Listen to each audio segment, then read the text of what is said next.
Welcome to Raconteurs News. Good evening and welcome to Raconteurs News. It is Tuesday, it's the 31st of May, and it's the day after the bank holiday, and we've got bank holiday weather here. It's blowing a gale, windy as hell, and peeing it down the rain. But we're all in good spirits because we've got one of our top guests on tonight, and it's always a pleasure to welcome back this guest. But firstly, I've got Tony Hurst joining me tonight for a special occasion. Evening, Tony. You're muted, mate. All right, cheers. Evening, all. Evening, Andy, everyone. Thanks for joining us. And looking forward to it. Too. It's always a pleasure. And without further ado, I'd like to welcome back to Raconteurs News the one and only Rick Simpson. Good evening, Rick. Great to be back with you guys. And I think we'll do an important show again tonight. This is the way to get the message to the masses, and you guys are doing a great job. So it's a pleasure to be here. Thanks, cheers, Rick. Right, there's Lee saying that there's music playing somewhere. Yeah, it's all right. I've just stopped it. Sorry about that. Okay. I was on auto. Nice one. Yeah, Rick, thanks for joining us again. Awesome stuff. Hoping to go down a couple of new roads tonight and obviously reiterate some of the stuff that people need to know, get into their heads, because there are more and more people waking up every day, every week. As you say, you've been really busy. You've been doing lots of interviews, all different countries and different times of the day. They're pushing that information out there. Sometimes it might only be a couple of people in each show. Sometimes it might be more, but them numbers are picking up. And we only exist because of people like you and the work that you do. So you're the man doing the work. And we hope to explore a few new roads with you tonight. But is there anything you'd like to start off updating us with? Anything that's happening?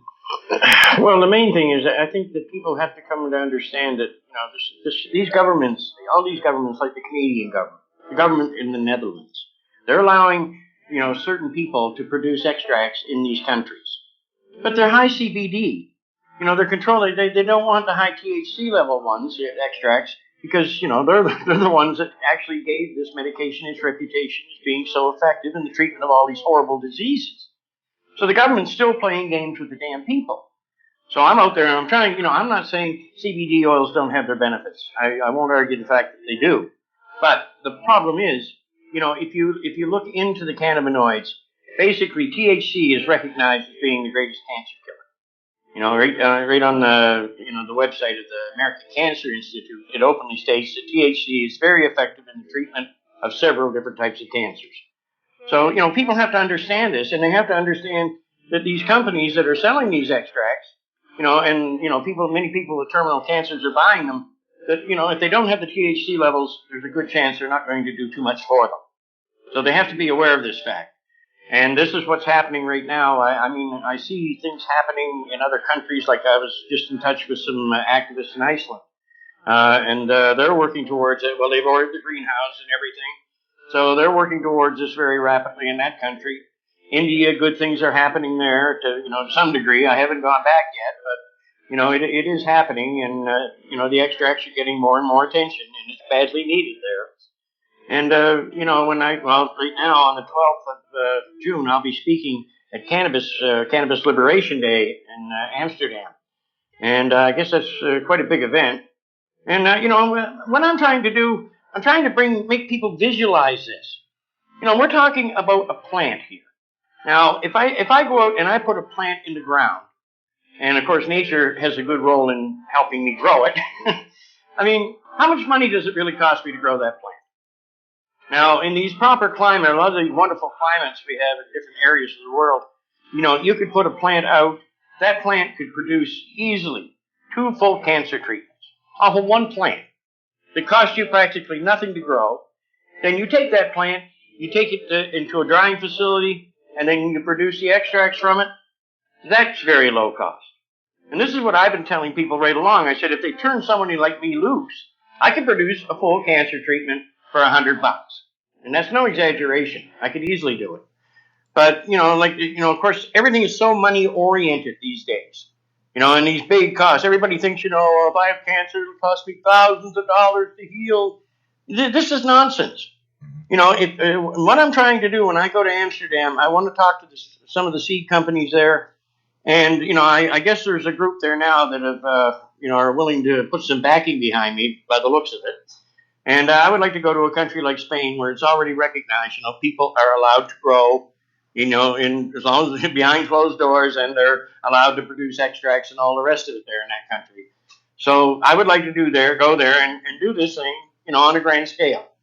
Let's get the quality of these medicines. Let's get some standards, quality control in place, and get them up to their highest medicinal levels. And we can do this in a very short time.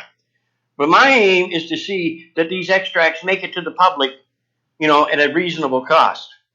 What I would like to do, it costs $100 to produce the treatment. I would like to make $100 to invest in other cannabis-based industries to spread them worldwide as rapidly as.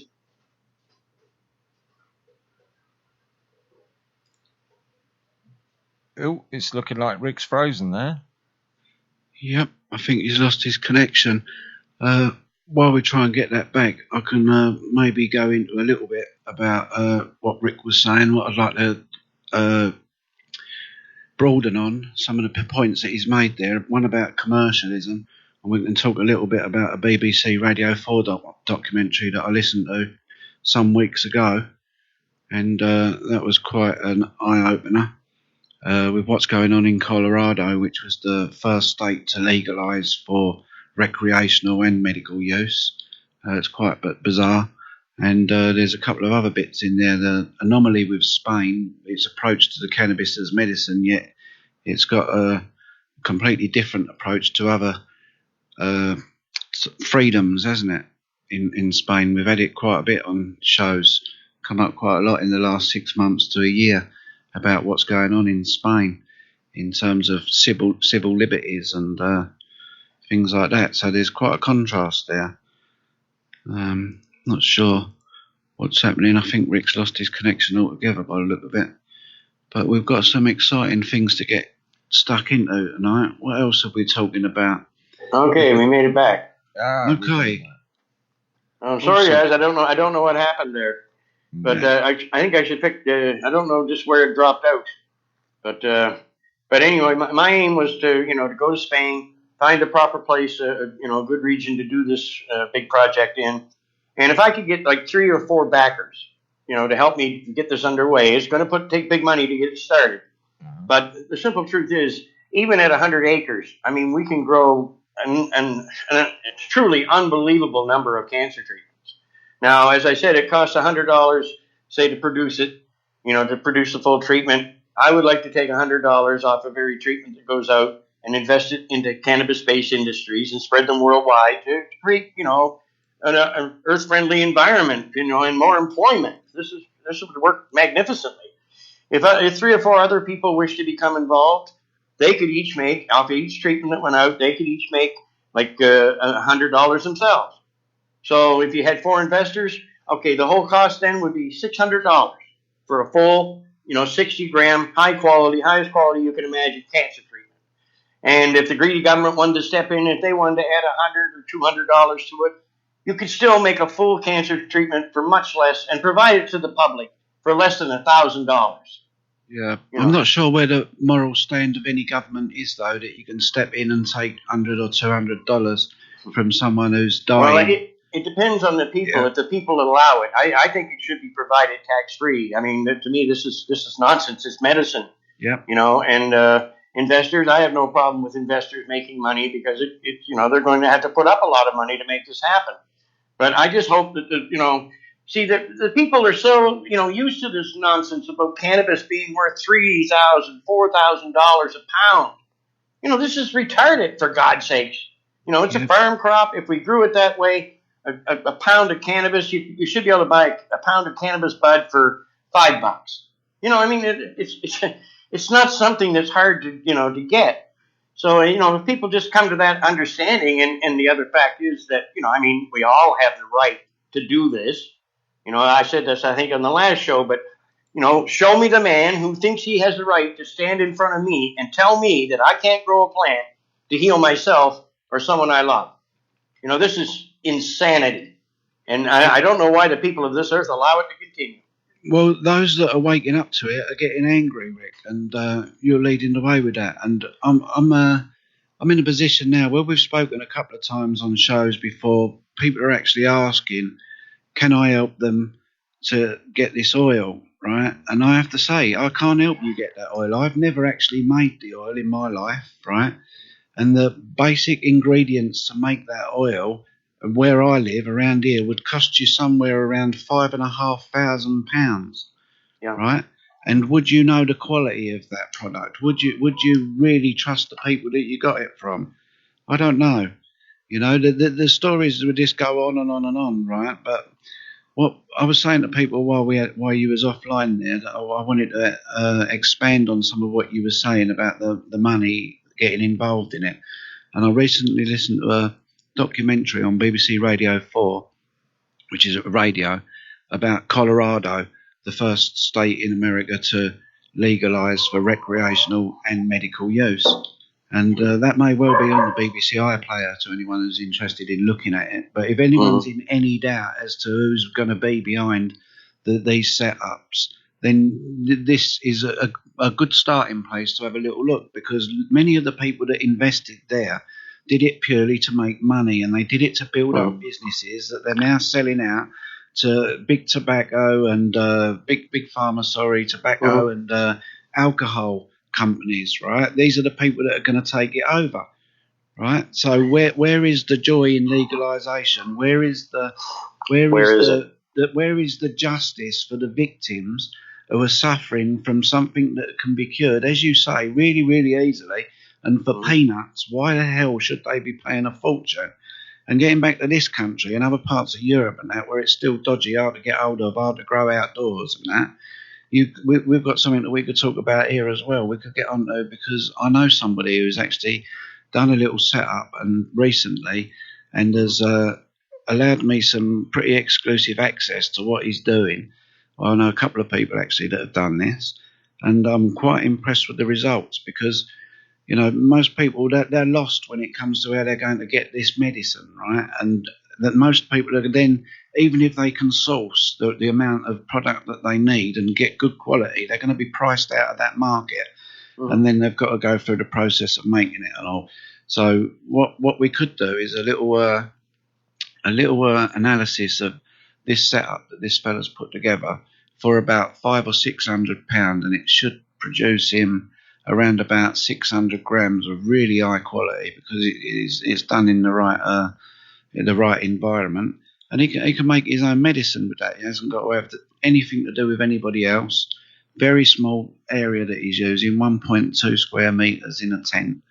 And the results, what I'm seeing, what he's doing up to now, are incredibly impressive. I will be taking some photographs at the end of it and showing the people the products and that he's made. But back to those people that want to come to me and people like you or all of us for oil, the information you need's out there. I can't supply you that. It's not possible. It's not possible for me to do it. I'd love to be able to go around their homes and plant up their gardens or their sheds or greenhouses or whatever they've got, whatever space, and say, yeah, this is how you do it. Show you all for nothing. I'd love to. But that information is actually out there, and we're going to. You've obviously got a lot on your site. And I'm building another site myself, and we're going to coordinate this information for people and put this out in an app, because you really have got to be looking after yourself or your own family with this sort of thing if you want to know where you're going, what road you're going down. I mean, there's different things apply here. In my case, you see, I was growing many different strains of these, heavy sedative indicas, and like I said, the medicinal effects from strain to strain can vary a great deal. But I found by mixing those extracts from the different strains together, that's when you got the true magic, of these real, the healing powers are just amazing. But luckily, like I said, most strains of indica are very sedative, and they do have a wonderful effect on cancer. But I firmly believe that these extracts actually should be combined, to get the full healing effects. But it's insane to see it being held back like this, and why people allow it to continue. It just boggles my mind. This is a plant, and it's just like you said, Tony. I mean, it's so easy.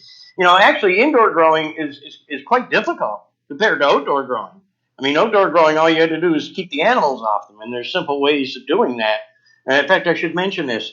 If people are out there growing crops outdoors in North America, look into a product called Scoot. It's made in Canada. It comes in these, actually, there's not very many things I promote, but I use this stuff myself for a good many years, and it kept the animals off the plants. And you buy this in half-liter or liter containers. You add it to a backpack sprayer that has about 3 gallons of water in it. Mix it good, and then go out, and when you put the plants out, spray them. And it makes the plants look like they were whitewashed. And the first time I seen it, I said, oh, my God, this might kill the plants. Yeah. But, pretty soon the cracks form, and then the green, and they continue. And what happens is the animals come along, and they, like during the vegetative stage, they'll nibble on the plant, and if they like it, and most of them do like cannabis, then they'll eat the damn thing. But when you got the Scoot on there, the Scoot makes the plant taste so bad that they won't eat it. They come and nibble. So I used to put the plants out about the 1st of June. So I would scoot them when I put them out. I'd go back 2 weeks later, scoot them again, and then at the end of June, scoot them again, and then the middle of July, do it again. By that time, the animals have learned it's no good. They just stay away from it. And at that point, that's in the region I come from, that's when they would actually start to go into bud. And, the plants were sensing the shorter days, so they start expressing, their sex. And so it was perfect because the bud material all came up, with no Scoot on it. And even the material that was left, even if I washed that, like the leaves to make a low grado extract for skin conditions, that Scoot would come off in the filters. Mm-hmm. So the oil was still usable. So it's there's a great deal the public have to learn about this, but Tony is absolutely right. In a very small area in your home, anyone can grow a plant, for God's sakes. So instead of growing one, grow 8 or 10 or 20 or whatever. Mm. You have to augment it with the proper lighting. That's true. But even the lighting now, some of these new LED systems are getting quite reasonably priced. Grow your own medicine. And damn what anybody says. In reality, no one has the right to stop you. Mm-hmm. So this is what I'm trying to push, and get people to recognize it's our natural right to heal ourselves. Absolutely, Rick. And there's something I'd like to make a little suggestion for all those people who are out there and really are finding great frustration at sourcing the oil. I know Tony and I had a conversation with someone who was looking to source some oil, and he asked the question, but surely aren't there just people out there who make this oil to help people and don't charge exorbitant prices? Now, hard to find. They're very hard to find, Rick, but they are out there. And yes, what I would suggest to anyone who is in desperate, dire straits, seeking to help someone or themselves, is one thing that I found. If you go to these group meetups for the various different groups, you will find a lot of cannabis advocates there. And I myself has made contact at the last 2 that I've been to with 2 separate individuals who both make the oil and they give it to anyone who needs it. The guy who I spoke to this weekend, he said, I said, look, if I could get hold of some oil, I'd be quite happy to make a generous donation. He said, mate, buy me a pint. That's my price. That's all I charge. So these people are out there. Wonderful. And if you go to these group meetups and start networking, you will be able to find them. But there are very limited numbers. I hate the fact that I have to go on shows and slam, these people that are all using my name. They're all supplying the real Rick Simpson oil. And some of them truly are. Some of them are actually trying to supply the very best extracts they can. And like you said, there are individuals who will even provide it in some cases for free. But who are these people? How many people can they supply? This is I get these questions all the time. Mm-hmm. Where can I acquire the oil? Like I should know, the quality of everyone's extract on the planet. Today, anybody could be producing an extract from one strain. The next day, they can be producing it from another. Yeah. Different medical values. There is no way that I can tell anyone where to go to acquire these extracts. Yeah. And my message has always been self-sufficiency. Do it yourself. This is what you should be doing. Learn how to take care of yourself and don't depend on others. But, and you still get these stupid questions about CBD. I get this all the time. What ratio of THC and CBD should be used?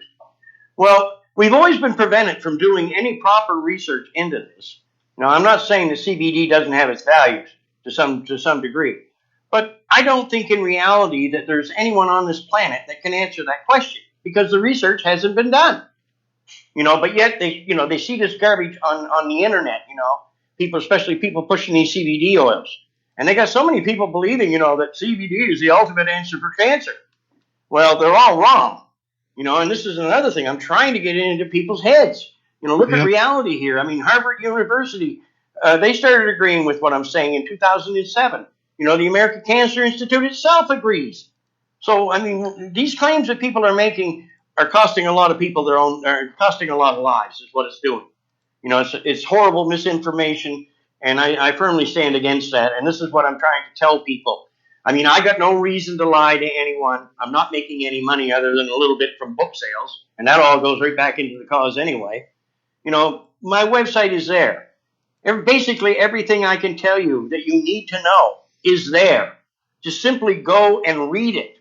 Because I get these emails all the time, questioning me about things that are already answered, right on the website. So, I mean, I'm very busy, and I'd appreciate it if people would just start, simply reading the website before they feel the need to contact me. It's there, it's free. This is how you heal the people or heal your families and stuff. I don't think anybody's ever proved any of my information to be incorrect. So, this is a site you can put your trust in. And for God's sakes, if you see other sites out there that are using my name, ignore them.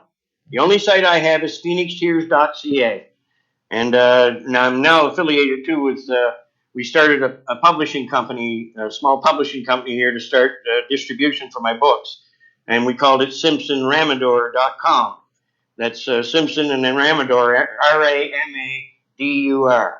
So it's, what we have now, we have the Spanish edition out, in paperback form. So we're making it making the Spanish version available through, that website. And we're also making my book available through the website. And, we're just trying to spread information that's going to help everyone. Like I said, all the basics that you need to know are right on my website. But, the books really just fill in the rest of the story and what I went through and how I come to understand that, the world we're living in is basically, it's just this horrible illusion that we've allowed others to create. And, we have to put an end to this. We have to take control of our own destiny because these people are leading us down the path to destruction. And there's no question that this is taking place. There's lots of room on this earth for everyone. We don't need to depopulate the planet. And anybody that ever flew in an airplane would tell you, all you got to do is look down. Look at all that empty land. This planet we could support twice the population or 3 times the population we have today if it was just managed properly. That's right. It's a serious management issue. There's a couple of things there, but you said we could expand on. But before we do, let's go back to the scoot because Jimmy wants to know, does scoot work for slugs? No. Slug picking is part of the horror, I guess. You can use slug bait and different things like that. There's different ways of dealing with slugs to some degree anyway. No, the scoot just protects the plants from the animals. And it takes away the need to put up fences and do all of that nonsense. And it's much easier then for guerrilla growers to grow it into, regions and valleys and things. They know they can grow a few plants. They just put them in place, plant them properly, water them, scoot them, and then they just come back and tend them. Every few days they go back and tend them. And but the scoot does a magnificent job in it. I tried all kinds of other products that were supposed to keep animals off of plants. And scoot is the only one that I've ever found that worked. Okay, cheers for that tip. I'll be passing that on to a few people. And the other thing was, what was the other thing? It's gone now. Right, LCDs. We was talking about them. We've got a man in the chat that knows quite a lot about them, and I have to say I've seen a lot of the work that he's done with these LCD units, and he's actually producing some incredible output. Tony, really blowing my mind for very, very low wattage. So whereas the unit price is coming down now, like you say, and obviously will come down further, but the output and input, it's just amazing that they've gone forward in such big steps. I think he's outperforming by a long old distance. He might well put something in there about it. Is 600 watt HPS with these with a 248 watt LCD unit, which is pushing out as many lumens as the sun. It blacks out his light meter. It's unbelievable. Yeah. Oh yeah, I've seen this myself. There's quite a few examples up on the internet. Now, one really interested me. Most of these LED units, they have big, cooling fans and everything built in, but this was just like a black kind of a, I don't know, it was a strange looking thing, but it was like this black box on top and then a cone, and it showed the amazing lighting power that it had. And it was outgrowing high pressure sodiums, everything. It was outgrowing everything, and it was getting so much more light down to the bottom of the plant, which is really what's needed, to grow the plants bigger and bigger. So I think there's a huge future in these LEDs. I'd honestly always believed that plasma lighting in the end would take over. But now with the improvements I see with LEDs, then I might have been wrong about that one. Yeah, well, I've certainly seen the evidence myself, and I've tried the evidence myself, the results of what can be produced under these lights. And I've got to say, I wouldn't be talking to you about it if I didn't think it was well worth exploring that road now. Oh, there's so many people. I became involved with this gentleman. He has a site on the internet called HydroTea, hydrotea.com. And he's producing these small, outfits for growing. And he's using like compost and things like that, from nature to provide the nutrients for the plants. You get this pumping system and everything set up. So he contacted me and about this. And of course, anything natural I'm interested in, that's harmless and get away from chemicals. And but when we got talking, I asked him, I said, have you ever grown cannabis with this? And he said, well, no, it's illegal in my state. So I told him, I said, I think we better test it on cannabis. So at this very moment, there's some young men I know in the States. They're testing the unit. And hopefully this might be a very good growing system, in the future. Because I really, the growing systems we have today for indoors, I can't say I really agree with them. It really is for the most part, chemicals. And I just think that we could be growing in healthier ways. And I think that production wouldn't suffer for it. Well, talking of healthier ways, the same fella that's doing the brilliant work with the LCDs is serious about different ways. He uses a wormery and creates his own organic matter, which he grows in. And it's absolutely incredible. He's also recently come up with a spray as well, a nice organic spray for mites that might work in the same way as Scoot does, and he seems to be having incredible. Yeah, because one of the downsides I would say from using the organic wormery to create your what is that stuff that he creates there? Protozyme, is it? Is it protozyme? I think he creates. And then uses that to grow in. And well, one of the downsides of that might well be that you get a few bugs and insects in that sort of an environment, and some of them will be beneficial and some of them won't. So he's had to come up with something that does the job, and I think he's pretty happy with his results, what he's doing at the minute. So I'd love to try out one of his lights. You've really got you really caught my interest in this. I would love to try that and just see what these lights are like and how effective they are. Yeah, well, wonderful. I'll share a video with you later on, right? And you can have a little look at some of what he's doing there. But I promise you, I've been about for a long while. Mm-hmm. And so this gentleman's he's producing these lights right in the UK. Yep, he's what he's doing. He's working on prototypes at the minute. And I've seen those in development for the last few months. I've been looking at different ones, and they're just coming on leaps and bounds. They was amazing in the first place, and he's aiming to put them together in kits. And then because if you want to put it together as a light, then you've got to go through all your testing and that, and it costs hundreds of thousands of quid to get yourself stamped up and all the rest of it. And then you've got to get investment, and then you've lost your thing. But if you put it together in a kit, then people can actually go out there and buy it, and then they can follow the video instructions on how to put it together quite simple stuff. He's already made a few videos and just Good. really real quality stuff it is. Yeah, I love that line of thinking, you know, promoting self-sufficiency, you know, learn about what you're working with. And yeah, that's great. Perfect. And where you've got the issue with the HPSs, with your old analog ballasts and that, they create a big pull when they start up. They draw an ampage which alerts the electricity board to what you're doing, more or less. You know, if you've got a lot of them, you're going to be in trouble. So you need at least a digital ballast, but you don't get none of this. Your outlay might be more in the first place to buy these units, but from that point, your electricity bill is going to be a lot less, and your main limiting factor for any indoor grow is near enough always heat, and you're going to have a drastic drop in that as a limiting factor. So I see these as a serious way forward for people, and it also means it opens up the door to much smaller rooms and ceiling heights and that sort of thing for people, you know. So.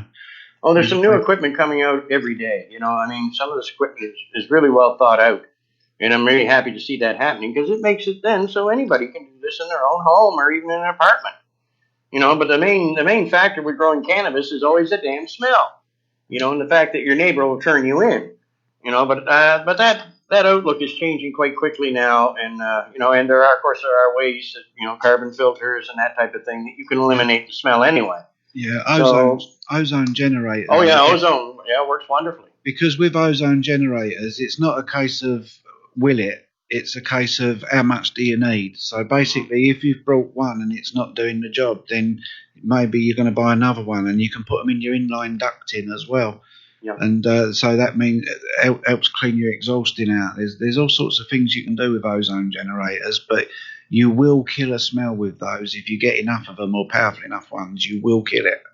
Oh yeah, that equipment's readily available now, I think, and you know, even the carbon filters do work. You know, they work well to some extent.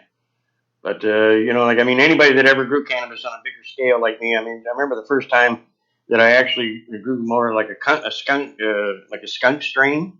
And I planted way up the valley. And, you know, it was a long walk to get up there. And I got probably about a quarter of a mile away from the patch. And I smelled the skunk. You know, and I thought, okay, so I was watching out. I didn't want to walk on one. But the closer and closer I got to that patch, then I suddenly realized that, oh my God, it's not a skunk, it's the plants themselves. And when I got up there, I mean, the whole area you would swear you just walked into the den of a skunk or something, because the smell was just overpowering. And I thought, you know, that's the reason I'm always kind of against growing skunks outdoors, because you could smell them from a mile away. You know, so people should be aware of this. Many of the strains that I grew, they had more of a citrus aroma. You know, not that strong, and you know, but still very, very potent plants, but more of a citrus aroma. But the skunk strains, oh my God, they don't call it skunk for no good reason. No, it's a smelly one, and I love the different smells that you can get off the hybrids nowadays. It is a shame to have to kill that out of the air, and one of the things that I've noticed about ozone generators and is that they can actually take the smell away from the plant itself if you go too far on them. Really? Yeah, it really reduces the impact of the smell. And Jack's put in the chat there that reduced heat footprint, i.e. from the LCD units, means less airflow needed and less smelly air to the exhaust. Yeah. Mm-hmm. So yeah, he'd be right. So that's more benefits. So cheers for that. Well, I mean, you look at high-pressure sodiums and metal halides and things like that. I mean, you're just basically baking the plant under it. You know, the heat these big bulbs generate. It was fine for me in Canada when I was growing. I had an end bedroom in the basement, way down the hall, at the end of the hall. And I used to set up even one light. You know, like we had it was in glass. It sit inside the glass, and then a fan was ducted through. And then I run the exhaust from that way back out into the main part of the basement. Well, that one light would heat the whole house. The heat that was coming off it, even in the wintertime, it was keeping the house at a comfortable temperature. You know, so I really wasn't wasting anything, because if it hadn't been for that light, I would have had a 1,000-watt heater on. Yeah. So, you know, there are times, but in the summertime, you know, in the warmer seasons, that's when you encounter so many problems with heat. Usually the wintertime was quite easy to handle in Canada, but the summertime, yeah, many problems. Yep, I think we've got a couple of questions in the chat as well. I don't know if you want to go with them, Andy. Yeah, sure. We've got one from Mithrin here, and he's asking, is the oil effective against ME and chronic fatigue syndrome? Yes, very effective. I had chronic fatigue syndrome myself for about 2 years. It was funny, because I had just come back to work at the hospital for a year or two, and then all of a sudden, I just felt weak and tired. I couldn't sleep. I was just exhausted all the time. I went to the doctors. They gave me this trash, and it didn't do a damn thing for me. And so I suffered like that for almost 2 years. And then, and I have to again say it wasn't the extracts. I started smoking cannabis, and suddenly the chronic fatigue syndrome just disappeared. So I would think ME. What again? Refresh my memory. What ME means? I think it stands for myalgic encephalopathy or encephalitis. It's a chronic fatigue kind of thing. It's been nicknamed yuppie flu. There's a lot of doctors say it's in people's minds, but there's more and more sufferers of it all the time, Rick. It's very similar lines to ME, chronic fatigue, fibromyalgia. They're all very similar. Right. If we can just move on, just Jimmy is asking, having a little experience with cannabis plants, how much emphasis does Rick place on pruning the plant specifically plucking out the growing tip to increase the top size? Well, I always used to carry, mother plants, for taking clones off of, and the more clones you take, it's exponential. It just keeps doubling and going on and on and on. Mm-hmm. And that's wonderful for that purpose. And indoor growing particularly, I used to take a lot of the big leaves, quite a few of the big leaves off. I'd leave some, but I would take the vast majority of them off to allow the light to penetrate, the canopy better.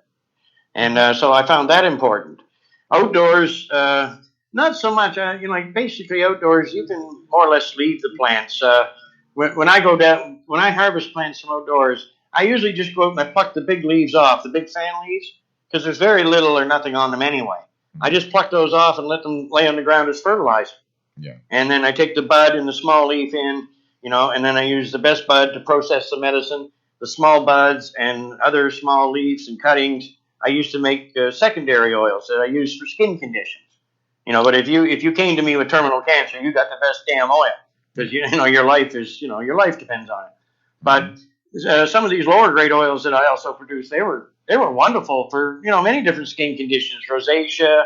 I've seen them used on practically everything. This is what people have to understand is, the cannabinoids that these extracts contain, they work with your endocannabinoid system to provide balance in your body. Balance means good health. If you have something that can balance your body and keep it that way, that's the best thing you'll ever find. And that's what cannabis extracts are.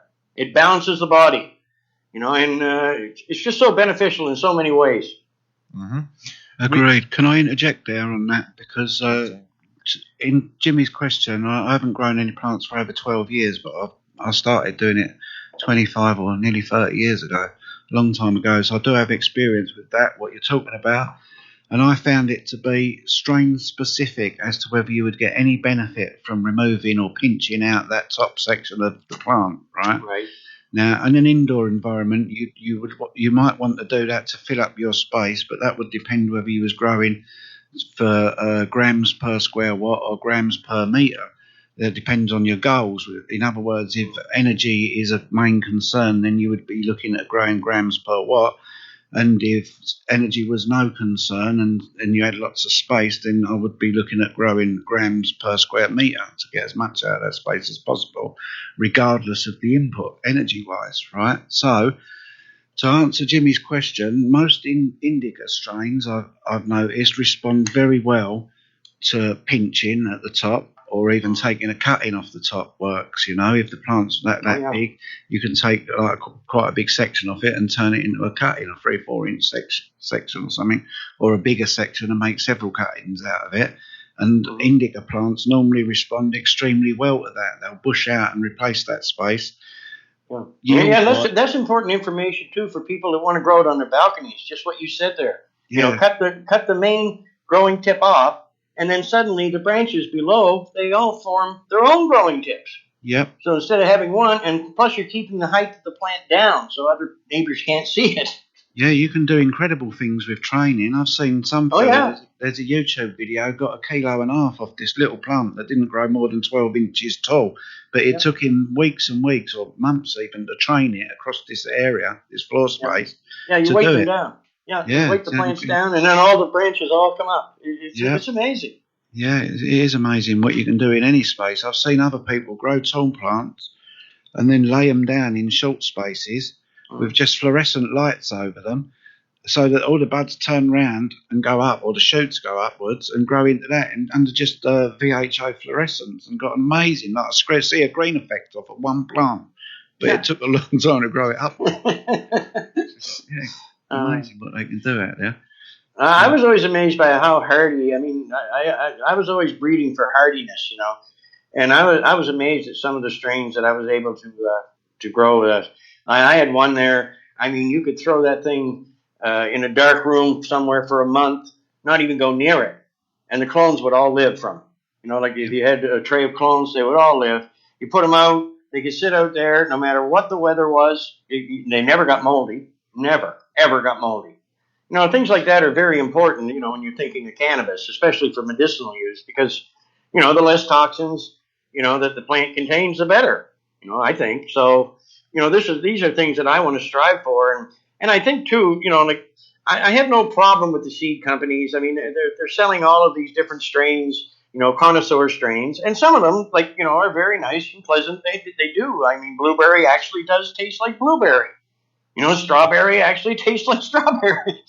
So a lot of people enjoy these flavors, and I have no problem with that because I love flavored cigars myself. The backwoods variety, they're great. I just love those. But, that end of it's okay. If they want to sell the seeds for whatever, but we need to stabilize the medicinal strains.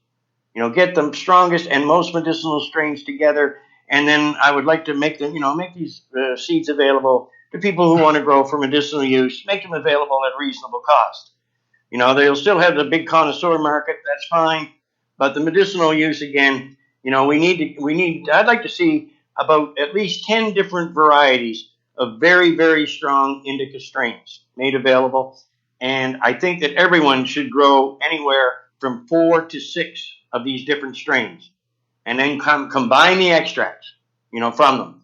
And, I mean, that's not a very, just if you grow 2 plants or 2 female plants from each strain, if you're growing 6 strains, then you're only talking about 12 plants, but you're going to have wonderful medicine, that can be produced from it. Yeah, again, that's really good for people that are living in those sort of climates where you can do that and you can get away with that. But back in the indoor environment over this side of the world, well, I'll finish what I was going to say about Jimmy's question because I didn't get onto the sativas. I found that sativas always a lower yielder anyway, and it's a more temperamental type of plant. Much longer. If you pinch and cut them, you can cause them serious stress, and they don't respond very well to it. And so, therefore, if you're using mixtures, which most seeds are nowadays, like 60% or 70% indica, 30% sativa, you need to get to know your plants, right? Because they're all so different. Their feeding requirements are different. Some of them will take more heat than others. Some of them, they do different things. They have different quirks like people do. So really, you need to find a good plant and stick with it and get to know that plant inside out, know what it likes. You don't look at a book or a pamphlet to see when you feed your plants. That's a bullshit way of going about growing, right? Right. You look at your plant and you know what you've given it. You can see the colour changes in the bottom of the leaves or in the middle of the leaves or in the top of the leaves, and you know what response to give. And each plant responds different. So if you're trying to make like a mixture to make a top oil, which obviously is a good thing to do, if you're doing that in an indoor environment, it's a very difficult thing to achieve. Because most people... you can do it. I did it myself. Oh, it can be done. I understand it can be done, but for the people that are just getting into it, it can be quite complicated going through feeding regimes. They know mostly they tend to overfeed because they follow the instructions on the bottle, and manufacturers are trying to sell you stuff, right? Now it you might think, well, why would they try and sell you stuff and then not having it working at their best? Well, I've thought that for 30 years. I ain't got a fucking clue, but they do. I've never, ever known anyone to use any nutrient from any company where you feed at the stated amounts on the bottle. You would always be feeding less.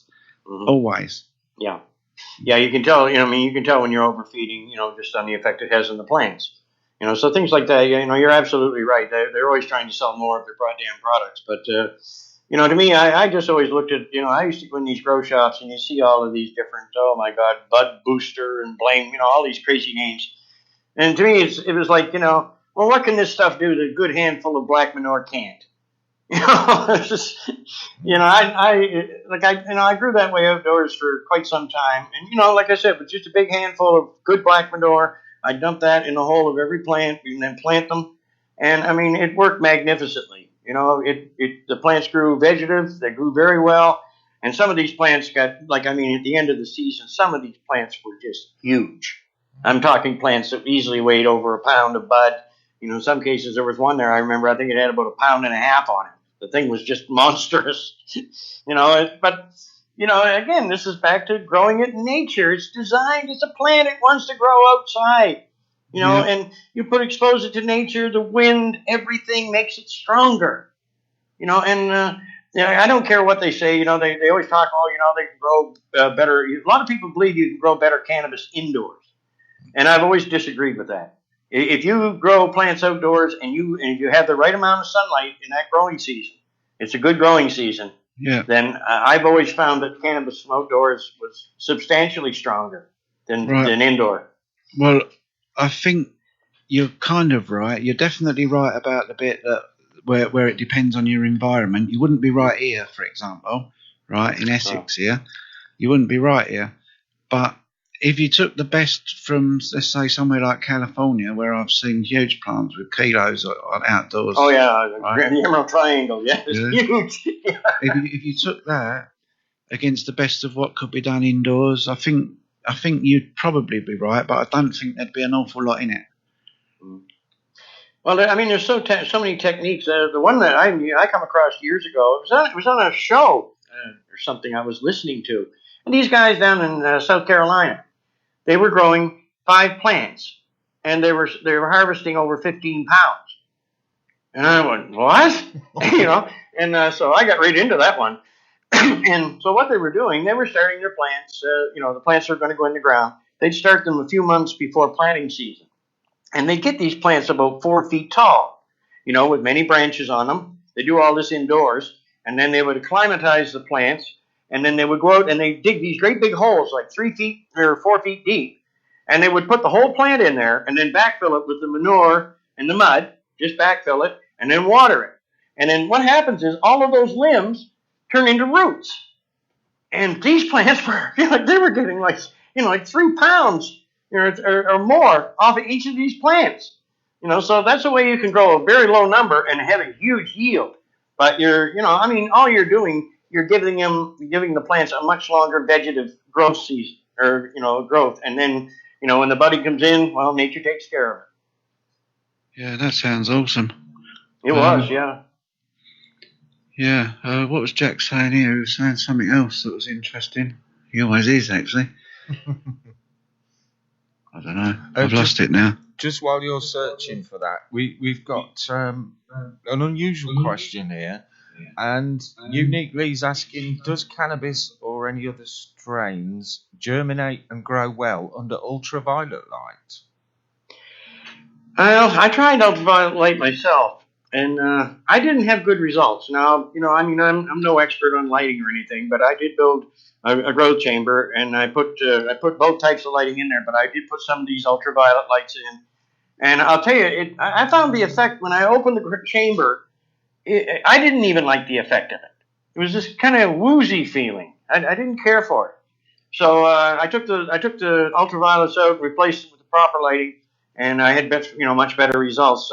But a certain amount of ultraviolet, they used to say that the cannabis, the plants produce these trichomes to protect themselves from insects and the ultraviolet rays of the sun.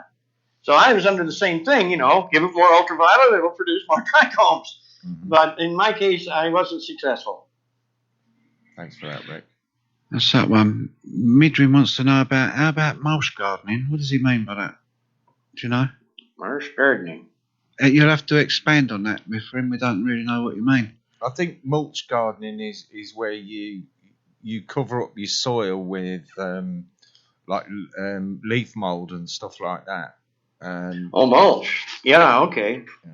Well, I mean, there's all kinds of things like this on the internet, like people using wood chips and stuff of this nature. Holds of moisture. Some people are covering their gardens in plastic, and just punching holes for the plants to keep the weeds down, which, again, would be beneficial. And the plastic would actually the black plastic would draw more heat to the ground, which I think would be of some benefit too. But there's so many different ways, Yeah. It's hard to identify, which is people are always looking for the answers. But, if they go on the internet and they listen to people like Jorge Cervantes and Ed Rosenthal, he has a lot of information out there on this. So, I mean, the information is readily available on the internet, that can teach you how to, grow these plants properly. And it's not difficult. As a matter of fact, you're like me, Tony. We're old growers.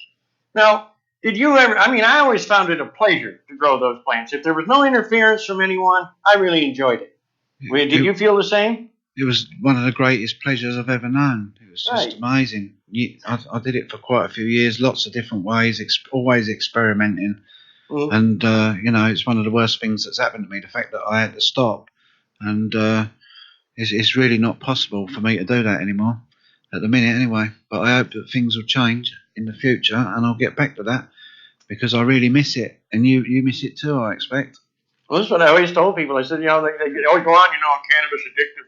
The only addictive thing about cannabis is growing it, because once you've grown it, you can't. You want to every year. It just about drives me crazy. I haven't been able to grow this plant since 2009, and the spring of the year comes, and I'm just frothing at the mouth. I want to get some plants in the ground, But, as yet, that's been impossible. But I'm hoping within the next few months that I can change all of that. Yeah, we used to do some outdoor guerrilla farming many years ago, but none of it ever worked out that well, really, in this country. And even putting boxes in treetops and things like that, we was doing with watering and feed pellets and all sorts in there. And But not much of it turned out to be of much use to us over here then. So we gave up with all that. I know some pals that did a big tunnel outdoors some years ago. They did this because their mum was dying of cancer and they'd seen your video and that, but their mum couldn't stand being stoned, unfortunately. Why can't you stand being stoned? Wouldn't take it. Well, I don't know. To Unless me, they grew sativa, maybe they grew the wrong strain, because if you get sativas, and this is the reason I always warn people about these damn sativas. I mean, there are some sativas that are quite mild, and they don't really affect you too badly energetically. But I mean, you start talking strains that are say 60% indica, 40% sativa.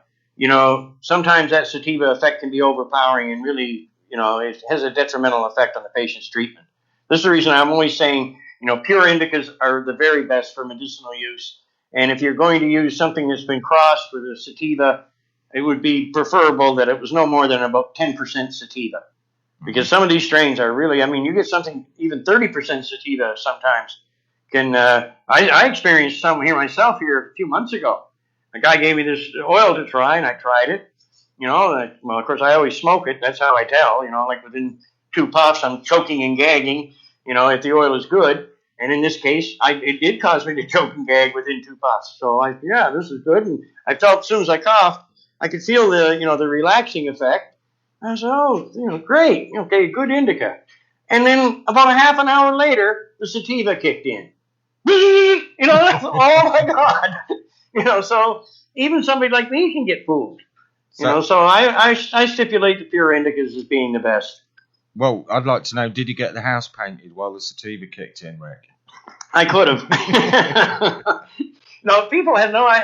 This is really, I think, what causes a lot of anxiety in people. They get something with sativa in it. The indicas just make you sleep and relax, but these sativas, they can give you energy, all this energy and anxiety. And this causes, problems, with many, many people, because they just can't handle the effects. In fact, a lot of people that have experienced the strong sativa extracts actually felt that they were dying. They would go to the hospital and all this nonsense. I mean, it didn't harm them, but they were, the effects of the sativas lasted for hours, and they were extremely unpleasant because of that energizing, really screwed up effect they have. Yeah, that once happened. There's a friend of mine in Amsterdam smoking some sativa. I think it might have been that AK-47 or something like that, and ended up absolutely freaking out. It was quite a startling thing to watch, but it's the only experience I've ever had of anyone getting into that sort of a mess. But yeah, it does show it can happen. But again, as I always say to people, all this stuff there's no blanket answer to any of it, because it's all personal to us. We're all different. Our chemical makeup's different. The chemical makeup of all the plants are different, and the interaction between us all and them is different. So, well, I think that personal touch, like I've always kind of believed in that. They say, well, take a seed and put it in your mouth. Then it has your DNA, and then you plant the seed. If you put the love and time into the growing, I think in the end that you'll be rewarded. It is, like you say, it is a personal thing. Absolutely. Well, the fellow that I was telling you about earlier that's made this little unit, he's just really into it, loves it. The space that he's using is immaculately clean. Everything's in the right place, and you can tell that he loves it, and that he's not doing it for the money. He's doing it for the love of what he's doing, and the need to produce a good medicine. Right. And that's there in the results of what he's doing. This is his first time out of the blocks, and it's absolutely amazing. Absolutely amazing what he's doing. Well, I mean, it's a wonderful feeling to be able to help people in this way, and when you can do it for nothing, there's you can't put a price on human life. And I gave a great deal of oil away, but I mean, when every time I would hear back from a patient and they'd say, I'm cancer free, for the rest of the day I'd be walking on air. It was a great feeling. Yeah, and but to stumble into this horror story and come to realize through all my experiences that there's so much corruption, the governments, the medical system, legal system, everywhere you look, it's just it's this horrible nightmare that we live in, and we're just allowing it to continue on, and the funny thing is, like like I said, corruption is really a crime against us all. We know that it goes on everywhere around us. Every institution is corrupted to the core, even the United Nations, and we allow this, and we take the, and we do as they tell us, and it just gets worse and worse and worse. Governments get more top heavy, more bureaucrats, people that are filling jobs that shouldn't even exist. We got to get back to reality here, and and thank God, I think that the cannabis plant has the power to do just that. And when that day arrives, then, like I said, free energy, all of these things that should have been available a very long time ago, that'll all become a reality. And we will start living in a much better world, and a better world for the future, for future generations. Mm-hmm. Well, the questions, as always, are piling up thick and fast, Rick. But we've just about galloped through the first hour. And usually at this time we have a bit of a music break. And you found us a fabulous tune to play for that break. So I'd like to say to everyone, get the kettle on, kick back, and enjoy the tune, and we'll be back in just under 5 minutes.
Hi, this is Zen Gardner, and you're listening to Raconteurs News. Don't miss it. And welcome back to Raconteurs News this Tuesday evening with myself, Andy Young, and Tony Hurst riding sidekick tonight. And we're joined by the one and only Rick Simpson. Welcome back, Rick. Welcome back, Tony. Hello. We have got a question from Unique Lee that was at the start of the show, and he said, I have only one question. I seem to think he's asked quite a few since, but hey, we know that Lee's got an inquiring mind, so we're all good with that. He said, would Rick agree that taking CBD oil along with cannabis oil concomitantly, that's a good word, Lee, with one another, do you see any added benefits if both are taken together? Well, as I said before, I mean, my extracts did contain small levels of CBD, 2 to 6%, somewhere in that range, but they also contain very high levels of THC. And, these, all cancer cells, they all have these receptors. Matter of fact, they have more cannabinoid receptors than healthy cells. So the cancer cells are trying to commit suicide. Just give me the cannabinoids I need to die. But if you're using CBD, the CBD can enter these receptors too. And it'll block the receptor from, it'll block the THC from entering the same receptor. So I honestly think that too much CBD could be a detrimental effect. I think to some degree, like for pain relief and other purposes, it does have its uses. I'm not denying it. But I think if you have too much CBD, in the treatment, that it actually could interfere with the patient's treatment, and it could cost the patient their life. They need the THC to kill the cancer, I believe. Thanks for that, Rick. Legal highs. We're going to change the subject a little bit here, but not a lot, really. Not as much as some people might think. Legal horrors. Yeah, well, in the UK, there's some new act coming out any time now, I don't know when. The Substance Act. What is it? Psychoactive Substance Act 2016.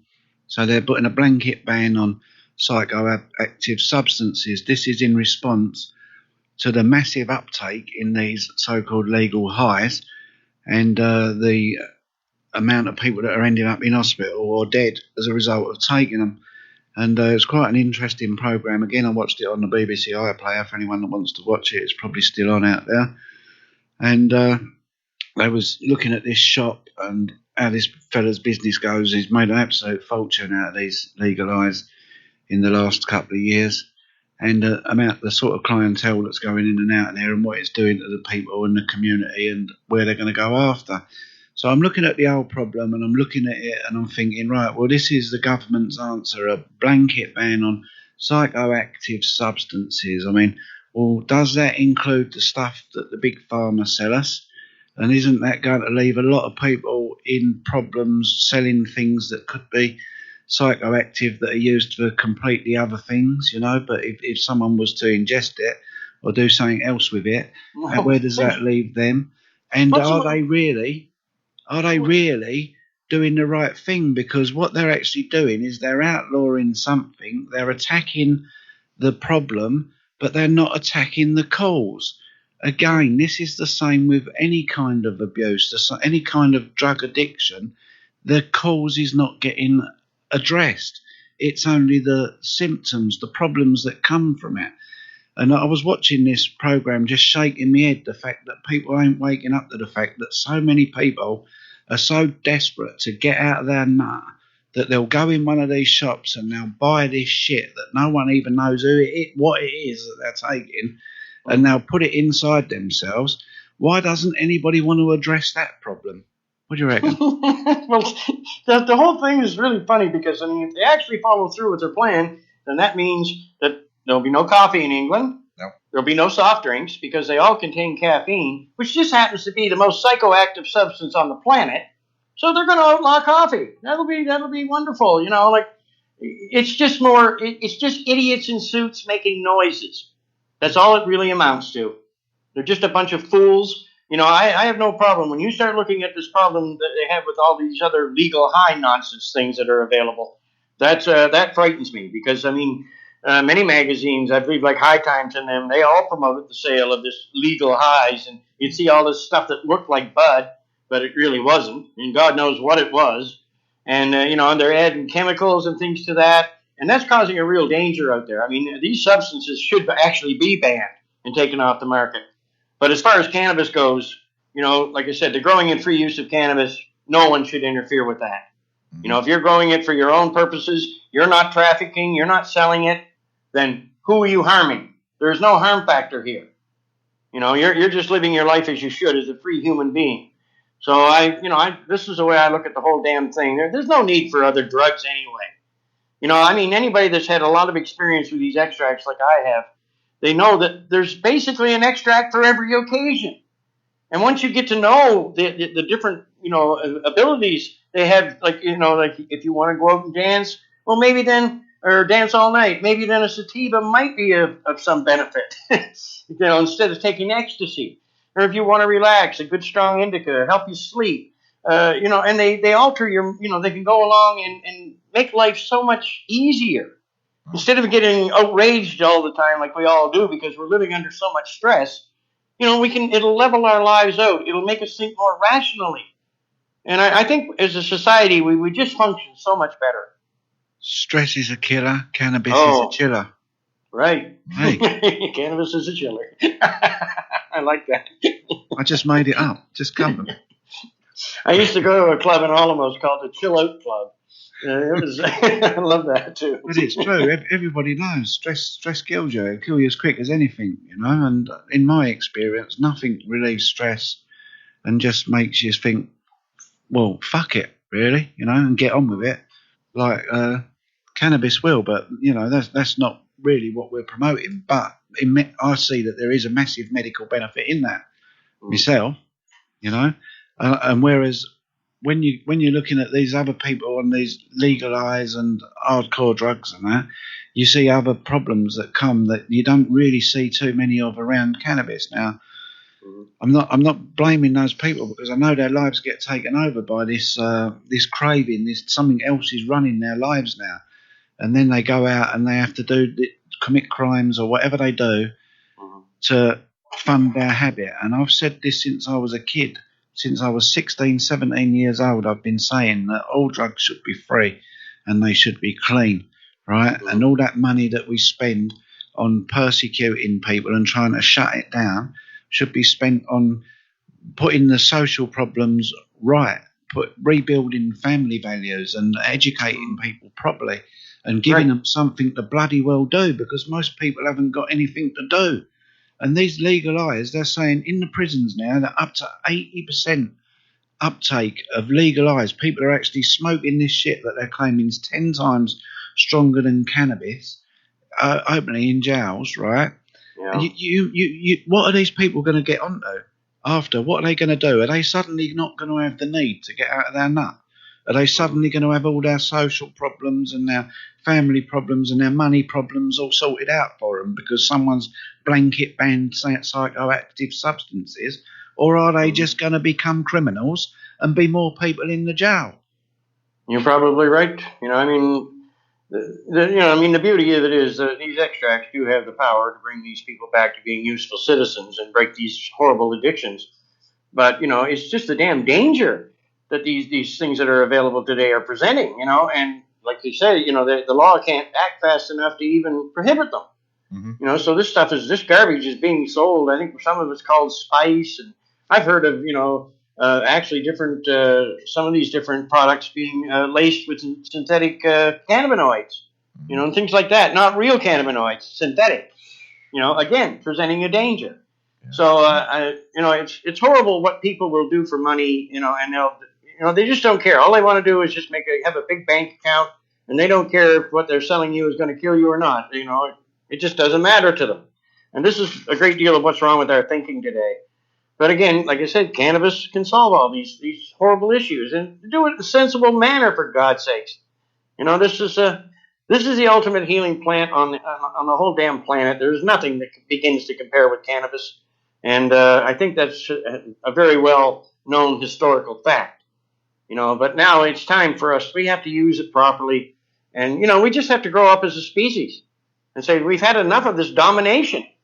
And when we know that, when you look at your own children and you realize the future that they're going to have, I mean, it's up to us to do this. It's our watch. And if we don't act, there is no future. Yeah, for sure. The adversity is waking people up, though. More and more is getting around. I had a fella here the other day that was talking to me about cancer research, and this guy really knows his stuff with nutrition, and he knows how the world works as well. And he was out and about doing a bit of shopping with his missus, and there was a big campaign going on. And some cancer research fellas come up to him and said, "Can I talk to you for a minute?" And he said to him, and he's really nice and polite, nothing hostile. He said, "Oh, mate, you really don't want to talk to me." And the fella's saying, "No, I do want to talk to you." And he's saying, "No, mate, you really don't want to talk to me." He said, "No, go on, let me talk to you." He said, "All right." And if you insist, he said, "Can I ask you a question first?" And the fella said to him, "Yeah, you can ask me a question." He said, "How much does your CEO earn each year?" And the fella said, "I don't know." He said, "I do."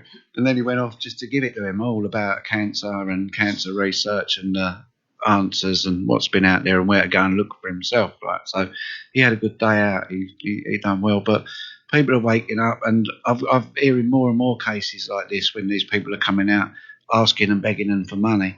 Right? Wake them up. These people come out. I mean, the Cancer Society in Canada, they call you on the phone. And they basically tell you what you should, how much you should give them. It was unbelievable. I actually, about 3 or 4 years after I started all this, I get this call. I was getting so many calls anyway, but I get this call this day. Guess what? It's the Canadian Cancer Society trying to collect money from me. And when I was on the phone, I said, "Do you know who you're talking to?" And I said, "I'm the man that brought out the cure for cancer years ago." And I said, "You people rejected it. How dare you?" I was mad. Oh, God. Did he call back? But they make you feel like, you're not a good citizen unless you donate to us. Talk about scam artists, and they're not the only ones. Let's look at the Liver Foundation, the Kidney Foundation, all of those stupid foundations. Mm-hmm. What have they ever done for people that suffer from these disorders? Nothing. It's just a damn game. They draw the money in. People, like somebody loses his wife, they're older, he loses his wife, so he leaves what he owns to the Kidney Foundation. And what do they do with it? Well, they have a nice big party. That's what they do with it. Sounds about right, yeah. Yeah, it's pathetic. That's what gets me with this. I always thought, when I started this, I said, surely there'll be people out there that'll get behind this, will, promote this or help me. Never. Everyone that ever come at me, it was always about the damn money. We can make so much. If you're willing to let us use your name and all this nonsense. And, to me, this is not about money. This is just about common sense and doing what's right for the future. Mm. Well, I was talking to someone only a few minutes before we came on air, Rick, and he'd been telling me a while back about his dog being sick, and it got a heart murmur, and it was on all this kind of medication. And he'd been back to the vets today, and after giving some oil to his dog, suddenly it hasn't got a heart murmur. But they still gave him a bucket full of drugs to give it, though. As I said, and in the future, I hope to work with animals a great deal because, they don't ask stupid questions and they're just a pleasure. A dog, when you see the metabolism where it works so much more quickly than humans, you can literally see the healing effect happening. So it really excites me to work with animals, but I don't know. I did this, out of concern for the human race, but after a while, after you've answered like 100,000 stupid questions, you just kind of get bored by it all. I'm still pushing, I won't rest until this is legal worldwide and, like I said, repeal the laws, get rid of them. It's nonsense anyway. But it can be a very tiring experience. And I just want to get back to the research, and more or less be left alone. Because I know I can perfect these medicines up to a much higher level. Can I just touch on something beautiful that came up in the conversation we were having the other week when we joined in a conversation with Rick Dwyer, and you were saying, why me? Why this guy with a poor education? Why have I been chose to bring this out to the world? And Tony said, quite simply, the plant chooses you. And I believe that. I believe it. it's having a similar effect onto me. The more I learn, the more I'm getting drawn into it, and the more I want to become involved. I'm sincerely hoping that one day we'll all be able to meet up and enjoy a good chill out together. I'm sure that day's not too far off. Well, if I can get a passport, that is. Oh no, the day will soon come. We need people like Tony with growers with experience on our side too, helping us when we get this thing underway.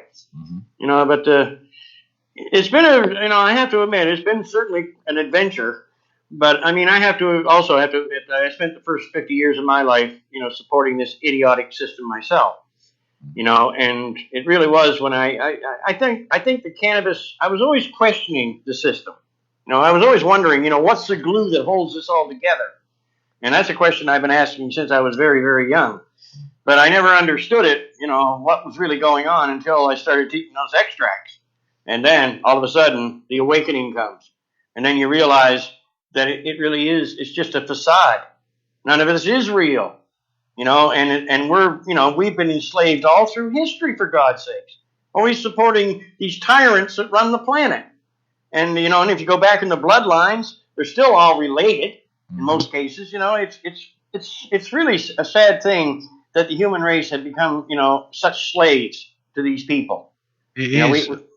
We have to get back to, free thinking, think out of the box, look for answers elsewhere. And this is a wonder I find on the internet, YouTube and places like that. There's people doing so many, and I mean, some of it's not safe, I admit that. But they're doing so many interesting things, electric vehicles and all of these different experiments. So, we're really evolving now at a very fast pace. So, with the technologies that currently exist, if we, along with cannabis, I think we could change this world in 5 years, 10 years. We could change this whole way of life into something so just totally different. And this is what we need to do. Yeah, we need to spoil the legalisation campaign party. Use it to the benefit, because it is doing one thing. It's waking people up to the fact that it's medicine. And I don't apologise for using that term. A lot of people do, but there's a lot of people out there sound asleep, and I think it sums it up bang on right. And that they're being woken up now to the fact that it's medicine, and they're never going to be able to take that away the way they've gone into it. So we need to use that, but stop the legalisation. Keep focusing on the point that people just want to keep making money out of something that should be simple. Right. They want to have control over you and your life. They're making out they're giving you something with legalisation. They're not giving you anything. Nothing. Well, this is what people have to realize. Like all these organizations you hear about, normal. I hate those people. I mean, there's some good people in normal. I'm not denying that fact. Yeah. But I mean, the people that are actually running that organization are nothing but a pack of crooks. And they, for over 40 years they've been around. What have they ever done for legalization? They're just playing games, collecting money to feed all those lawyers. That's all it's about. And I'm so disappointed too with people like Cheek and Chong. They're actually, I seen them on an interview here a while ago, and they were promoting it. Regulate and tax. Why should the cannabis plant and the people that need to use it, why should we foot the bill again? It's like I've always said, take the money and power away from the rich elite. Don't put them in jail. Just take their money and power away. Put it in the hands of people that will run this world with an open book policy. Spread that wealth and resources everywhere. Help everyone. We can make this world a better place so easily. These people are nothing but, these people that have all the power today, the Rothschilds, Rockefellers, all the Warburgs, the rest of them. Everything they have it's all done with the use. It was crimes they committed against us. Yeah. But why are we allowing them to keep the proceeds? This doesn't make any sense. This is how we solve the problems. There's been so many frauds committed along that route in the last 150 years or so that it's unreal, and there is no statute of limitations on frauds. All their assets should be taken, all them people, because it's really easy for anyone. You don't even have to be a good researcher to go out there and find out the truth about many of these organisations and how they went on to infiltrate the health services all around the world and education. And, we have lots of shows, lots of different hosts talk about this. We know what we're actually talking about when we're talking about cannabis oil is a micro element that affects an awful lot of people. And that, well, in one way or another, it probably affects everyone, because I don't think I know anyone that ain't suffered from someone dying of cancer in their family.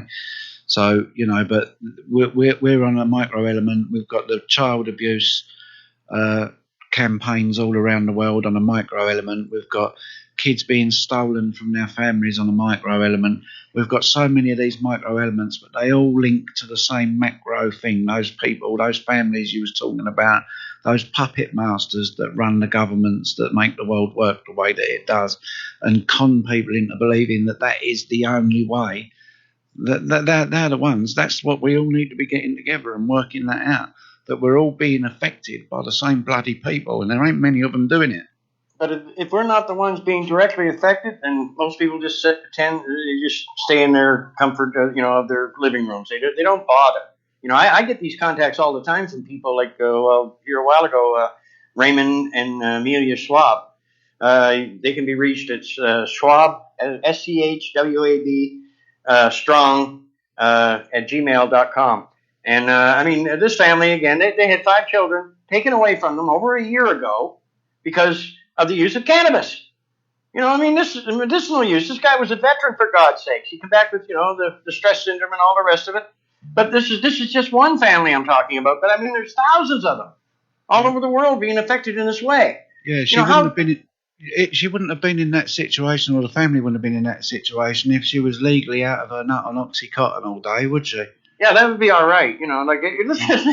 This is so ludicrous. And, I think it's become so obvious to the people now that, the governments, the pharmaceutical industry, all of it. These are nothing but gangsters, and they are committing murder on a grand scale, and they're making a great deal of money doing it. And we're stupid enough to go along with it.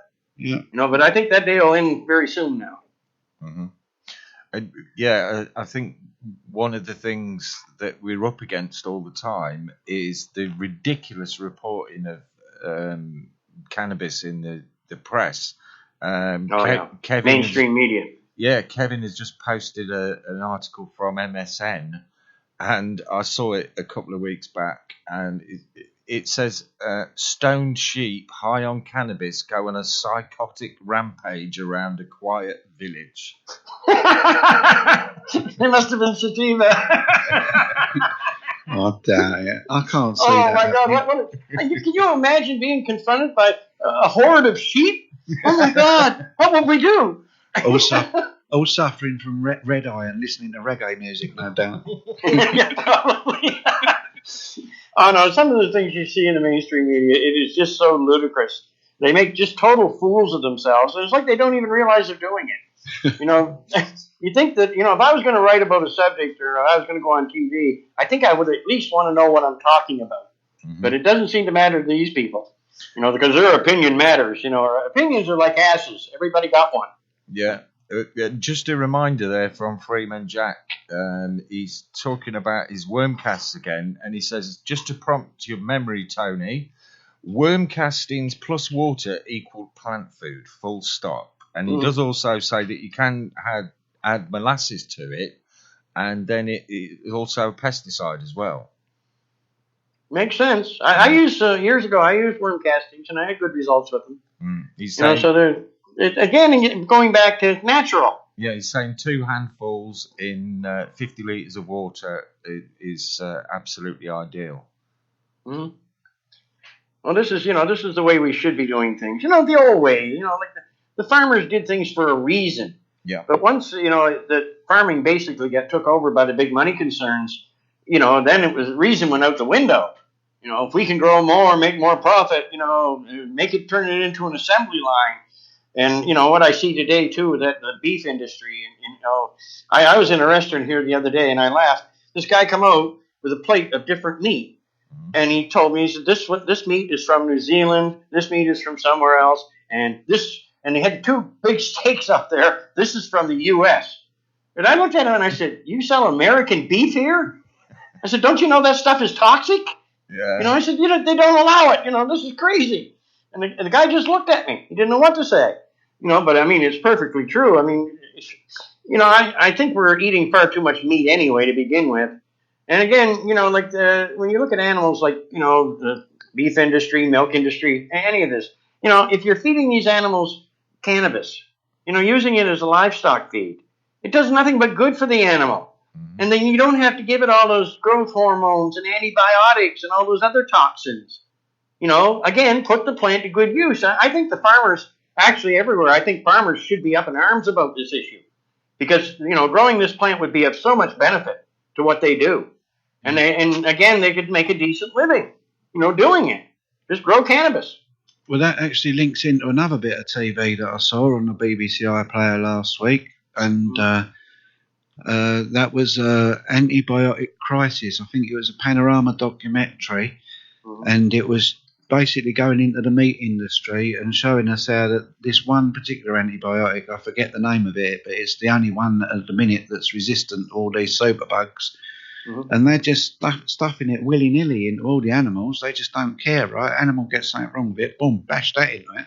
Yep. So what's now happening is that it's going through the food chain and we're eating it, and this is why we're becoming, immune to these bugs and that, or not immune to them. We've lost our more resistance. susceptible. Yeah. And I'm really seriously cutting down on the amount of meat that I get now and sourcing stuff from better places, let's just say, because I've heard enough and seen enough of this now over the last few years to know that the meat industry as it stands again, it's just absolutely a massive, great big con. And it's causing a lot more problems than it's actually fixing. The bullshit story that we need so much meat and we don't need to eat nowhere near like we do. The resources that's put into rearing beef nowadays are colossal. Check out the stats for yourselves out there. As always, check out all the information for yourselves. But just look at the resources that's put into producing one head of beef now for market. And it's absolutely shocking what we're doing to the planet in order to get this beef. And then the space that we're using out there is so inefficiently used. You were saying about this, it was something I wanted to expand it on earlier, Rick, right? Where we could get more people on the planet. It's just badly managed and that. You've seen for yourself what can be done in things like hydroponic towers. And yes. So some of these grow systems that that we can create today are just amazing. There's just no end to what we can do with this. As far as I'm concerned, everybody that has a balcony should have it full of cannabis. Why not? Yeah, but even for growing your own food. I mean, hydroponics has been used now in the food business for donkey's years, since the 1950s, I think. Oh, yeah. My research is recall it rightly. But, I said, when I first used an hydroponic system 25 odd years ago, me and my pal was having real fun with it.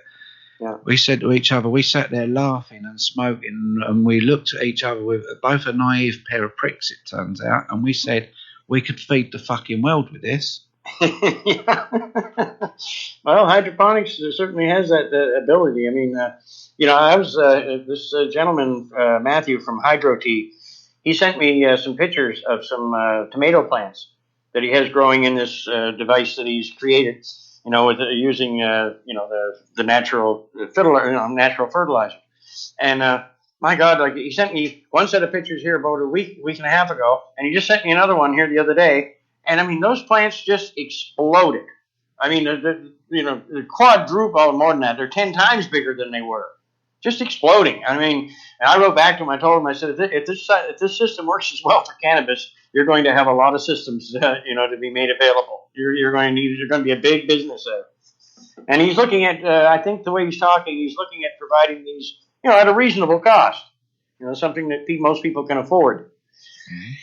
Mm-hmm. You were talking. Keep it simple. You were talking there, Rick, about the old ways of farming. Now, I was brought up in a farming community, and talking to some of the old timers as I was growing up, something that kind of fascinated me at the time was that a lot of the time they would plant their crops in accordance with the moon phase.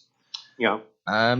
Is that something you've experimented with at all, or do you know anyone who has? Well, no, I can't say that I've really experimented with it, but I've read it, the same as you. I've come across a lot of information about how they used the moon, in ancient times, and it seems that it always had a beneficial effect. So, I think there's so many things, from our histories that have just been obscured that are of great benefit. And, in this moon phase thing, that could definitely be one of them. But in my case, I was so busy just trying to grow it, and, I just didn't have time to study much of anything because I was just, oh, God, sometimes it just felt like I was running in circles. Yeah. We've got another curveball here from Unique Lee. He's asking, in relation to cannabis cleaning the soil where it's grown, would the first crop have to be burned as cannabis cleans the soil? Is that myth true? Well, I don't, it would depend on the toxins. I mean, I wouldn't want to smoke. I know they planted cannabis around Chernobyl. Now, I can't say I'd want to smoke that stuff. Actually, I don't even know how they go about, getting rid of it. But, if the soil is not really too toxic, I don't think smoking the cannabis would harm you. But, but it would depend on the situation. But in most cases, no, I think you'd be just fine smoking it. Mm-hmm. You're smoking the bud, like the stock, you're not smoking the stock so much. It's just basically the bud material that you're using. And it's the bud material, that you're making the extracts from. The cannabinoids themselves, there's no toxins get into the trichomes. That all stays in the plant. So the extracts, are really, like I said, the anti-poisonous qualities of these extracts are beyond belief anyway. Yeah, I'd certainly smoke it or do something with it.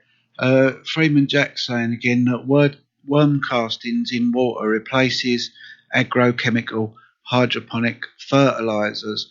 Mm-hmm. Okay, well, could you make a solution out of that then, Jack, for feeding towers? Something like that, because you wouldn't want anything like lumps and that in there, but there might be a way. I'm sure if there's a way around that, Jack will come up with it. And Jimmy's saying, what's this? When Rick refers to the natural compost, is he referring to the composting technique pioneered by Jeff Lawton, which he calls inoculated compost, which can be made in 12 days, and the heat generated in the composting cycle kills all the weeds and nasties? He calls it inoculated compost. Well, the whole theory sounds just fine to me. But I mean, when I didn't have like I said, I would strip the big leaves off and just leave them in the garden, and they act as a compost or a fertilizer. And even when I was done washing the plants, washing the bud material, I used to throw it out on the back hillside. And and it was, my God, I don't know, there must have been a foot of it there all down the hillside because I did so many of these washes. And I used to laugh because often I'd be throwing, when I'd throw out the compost, there'd be seeds in it, So you'd throw it out. And I know one time Rick Dwyer and Rick come over, and it had snowed about 6 inches. This was in May, about the middle of May. And it snowed 6 inches. So Rick and I were down by the river. We were walking back up to the house. And when we were, I seen the snow and everything, but I never had noticed any plants there. And then a day later, I come out and the sun had come out and the snow had melted. And then I seen all of these cannabis plants sticking up through it. And I said, oh my God, they took that snowstorm. These were the seeds from the compost. And they had actually, they had rooted and come up and suffered that snowstorm. And they were just growing to beat the band. And some of these seeds got huge, and of course, like I said, the whole area was covered in a big layer of this compost. And it seemed to do nothing but good. So I'm a big fan of anything natural. Why not? It's not harming anything. Nice one. Jimmy reckons you're a cool dude, and we all know that, don't we? Coolest dudes on this show, Raconteurs knows. Absolutely. Right. Jack's saying yes, it is water soluble, and it can be filtered after mixing if needs be. Mm-hmm. So you could actually use some sort of high pressure or low dripper emitter system in towers, and use all organic like that feed. Wow. Right, well, these towers really interest me. I never had the opportunity to grow in the tower system. I mean, I tried deep water culture, aquaponics, you name it, I did it. But I never got around to the towers. But so what I'm seeing on the videos on the internet now, they're so simple to make, and I guess people are getting great results. I'd seen these big circular gardens that they have. That they used to have the light in the middle, and these things cost like $5,000 or $6,000, and it would slowly rotate. And and the trough at the bottom contained the nutrients in the water. It looked like a good idea, but the units, I seen 2 of these units, and neither one of them were working, so I guess there must have been problems with them. But by using this tower system, I mean, you can get so much bud material in such a small area and get it close to the light. So I think that there could be a wonderful future in that. Yeah. Well, it just increases your acreage, doesn't it? Not only does it not matter what soil quality that you've got, but your acreage is increased by however high up you want to go, depending on the crop that you was growing in the towers would govern your height quite a bit, I suppose. But then if you had some kind of solar paneling in place, or maybe wind or a bit of both, you could power the whole thing. Well, you could do a lot of it without the need for any power, really, with high pressure drip emitters or low, couldn't you? So there's so many ways you can go about that. And then with desalinating water processes and that, there's all sorts of things for cleaning up water now, aren't there? They've got invented some brilliant stuff. So kind of any kind of water source as well. You know, if you can get oil and gas all around the world, surely you can get a bit of seawater to a desert and grow what you like in there, couldn't you? I would think so. Well, I mean, some of the systems, I was looking at one there. This guy had just taken a big piece of plastic pipe. I think it was 8 feet long, but he had to cut a couple feet off it. But he put the lid on it, and he put the plants all down the sides of it, and he had this thing so the water was pumped up, and it just dripped down on no soil, just dripped down on the roots. Yeah. You know, it just went on and on and on. And as soon as I looked at it, I could just picture it, because I knew the system would work. And what would that big piece of plastic pipe, after about 2 or 3 months of growth, it would start looking like a big tree. With a white plastic, the white plastic instead of real tree. But, the plant material would just be humongous. So I think it could be a good solution to grow, much more in a small area. It definitely makes sense. Yeah, for sure. More of everything and anything. It's got to be the answer, isn't it? Certainly a way forward. Nolan wants to know, is Jason now Phil Mitchell? Or trying to be Phil Mitchell? No, Jason's not in tonight, Nolan. I am Phil Mitchell. Catch up, mate. Hey. Right, what else have we got we're going to talk about? I've got a list over here somewhere. Right, oh, we've done all that. I wish Rick Dwyer could have joined us. Rick, he's just such a pleasure to talk to, Rick. And I really love the guy. Well, I'm sure if Rick's not busy, he'll be listening in. So if you are listening, Rick, give us a call and come and have a few words with us. Yeah, please do. Yeah, by all means. One of the top fellas I've ever had the pleasure of meeting, like yourself. Unbelievable. I've had some. Well, me and Andy, and on my own as well, had some really long chats with Rick, and he literally had me in tears for the best part of 4.5 hours on one of our phone calls. Yeah. And it was real. Well, at the beginning of it, and most of the way through it, I wanted to really encourage him onto the radio. Thought it would be a great thing, but by the time I'd got to the end of it, I weren't so sure with some of the stuff that I heard. You know what I mean? I'm thinking, well, that's your decision, mate. Because some of the stuff that's happened to him as a result of just trying to help people for nothing. That's all the man ever tried to do. Yeah. He's just had a life that you wouldn't wish on your worst enemy, the sort of things that have happened to him and his family as a result of trying to do that for people. A lot of people that I was connected with, there are quite a good number of them, they were affected the same way. And it, just a horror story, disrespected in their own damn communities, even though now their own communities have found out in the end that they were perfectly correct. It's hard to live with something like that, and it changes you inside. Like this is what I found when I went back to Canada in 2013. I didn't look at the country the same way. I seen all this corruption, and I seen just people everywhere not willing to do anything to help themselves. But they contact me all the time. We wish you were back here, fighting for the people. Well, I fought for the people before, and they really didn't give me the support at the time that I needed. I understand that the media and all that had a great deal to do with it, because most people didn't know what was really going on. But, since that time, so much information has come out, and so I'm on top of that too. Canada does have this problem with the climate. You know, in BC it's not so bad, but the rest of Canada, the winters can be quite severe. And you know, if I'm going to do this, I would like to do it in a country that you know, had a much better climate, something like Spain. That would make much more sense, I think, and it would reduce the costs. Yeah, let's hope you get something sorted out in Spain. I hope something comes of that. I was saying when you disappeared for a while, when you got cut off there, that there's like a contradiction there in Spain. There's an awful lot of oppressive laws against freedom of speech and that, and yet they're quite wide open to the cannabis all of a sudden. Don't seem to make sense to me. You make any sense of that? Well, it's always been part of their culture. You know, I mean, hashish and, you know, Morocco right across the Straits of Gibraltar. You know, I mean, it's just been part of their culture forever. So I think that, you know, I think that's the reason that countries like Spain are reacting, at least in some ways, a bit more sensibly towards this. But these people, like in the Netherlands and Canada, the U.S., these governments are just acting like nothing but idiots. And you know, and people now they've reached the stage now where people are going to hold them responsible because you know they know what they're doing. They know they don't have the right to do it, and you know, and to continue on with the suffering just because of this is what they want to do. You know, I don't see much of a future for these people.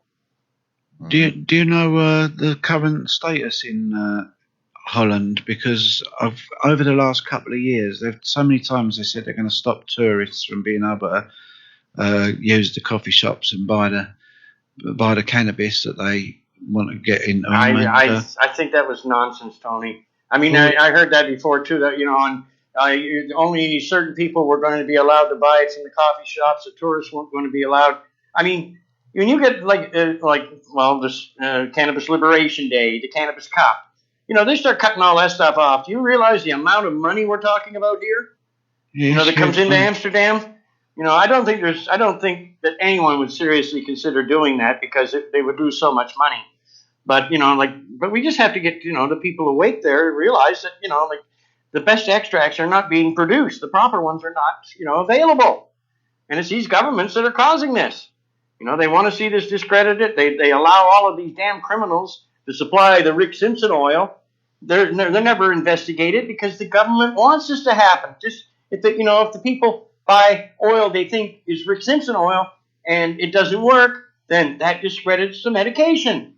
You know, so that's not much wonder the governments aren't chasing these people around. As far as I'm concerned, you know, they should all be looked into. And like I said, we both know there's people out there that really are trying to help and do things right. Those people should not be bothered. But these ones that have been doing all the scamming, they should face the consequences because they've actually killed people. Oh, there's lots and lots of scammers out there. It's on the increase every single day. I recently watched a video about some CBD scam that's going on, where people are having to pay this fortune for this 50ml bottle that's only got a gram or some stupid amount in it. Yeah. And the fella on the video actually used your name in a way that you wouldn't have been happy with at the beginning. He was talking about RSO oil and he kept associating it with CBD, you know, and that. Yeah, right. And he kind of righted it a little bit in the end, but it was too late, really, and he didn't do a good job. But I had a woman just contacted me recently. She went to this Dr. Courtney. He's the guy about the juicing, you know, juicing the full cannabis plant and all this nonsense. And I don't agree with any of that. But Courtney had told this woman that he would sell her a liter of Rick Simpson oil for $400. You know, this woman contacted me and I said, in no way does the juice from that plant resemble in any way the extracts that I used to produce. And if Dr. Courtney told you this, then basically he's lying to you to sell you his product. This is not my extract, you know. And in reality, unless I knew where the cannabis come from or I'd grown it myself, I wouldn't even think about drinking somebody else's extract because there's too many, you know, like we said, contaminants that could be in it, bugs, mold, mildew. It's endless, you know. So this is something that really concerns me. Yeah, unscrupulous growers use all sorts of methods that you really wouldn't want to be having anything to do with, and I don't want to go into it, but they're unscrupulous. They'll do whatever it is to push weight up and to make things happen, to get rid of bugs. They'll use outlawed chemicals and all sorts of things to get the money in. So this is getting back to the beginning. Make your own, do your own thing, know it, understand it. If you've got time, that is, and the ability, or family members got to do it for you. Right, Jack's asked a question that I know you've answered before, but that wouldn't be the first time you've had to answer a question another time, and I know the answer to this, but I'm going to let you do it because I know you really want to. Would Rick agree that coconut oil extractions are better for medicinals, which are intended not to be smoked? No, I wouldn't agree with it at all. Make the extract in its purest, strongest form. By putting it with coconut oil, olive oil, any of that, it can have, medicinal effects. But really all you're doing is you're just weakening the medicine. And if you're dying from stage 4 cancer, you don't want, a medicine that's been tampered with and its power reduced. You want the full blast. You want to flood your body with those cannabinoids. So, I don't think that coconut oil, like for skin conditions and that thing, or that type of thing, mixing the extracts to treat psoriasis, that's probably all right. But for internal use for serious conditions, you want the extract pure. Yeah, I mean, a lot of people raise the issue of the isopropyl alcohol and the fact that it is not terribly good for you if you ingest it. But the reality is, if your protocol for producing this medicine is followed, there is no residue left, is there? If there's any amount of residue, it would only, if there was anything there at all, it would just be a trace, a very slight trace. And like I said, the anti-poisonous effects of this medication would just neutralize any danger. I mean, I think it's obvious just by, I'm 66 years old. I've been eating these extracts for 15 years now. I think by now I would know if they had a detrimental effect in any way. I think I'd know. But you get all of these people that think they know so much. I had one guy contacted me and he said, these toxins, that in your oil that will build in your body and blah blah blah. And I supplied this oil, these extracts to thousands of people. I never had any complaints. So I just look at these people as not understanding, what they're talking about.